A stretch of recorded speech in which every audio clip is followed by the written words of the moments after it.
tuwaombee ndugu zetu wa Kongo na Waganda. Najua kule Kongo na Uganda kuna mlipuko wa Ebola. Tunavyozungumza hivi sasa, jana mkurugenzi mkuu wa shirika la afya duniani WHO Tedros Adhanom Ghebreyesus wanasema vifo zaidi ya 220 mpaka sasa na visa zaidi ya 900 mpaka sasa, na timu ya taifa ya Kongo lazima iwahi kwenda kule Marekani ili kuweko karantini kwanza juu ya visa hivi vya Ebola.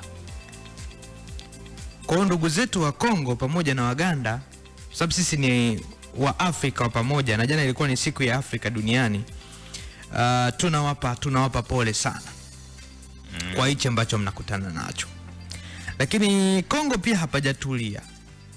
Waasi wa M23 bado pia wanaendelea kuikamata Kongo ile ya Mashariki ya Kati, kwa maana kwamba eneo la mashariki lile wanalikamata, Kivu ile, Bukavu, Katanga, pote kule hapajatulia. Kwa sisi ni wa Afrika, na tutoe pole pia kwa ndugu zetu ambao wanapitia madhila tofauti, ikiwemo pia madhila haya ya vita bara letu la Afrika.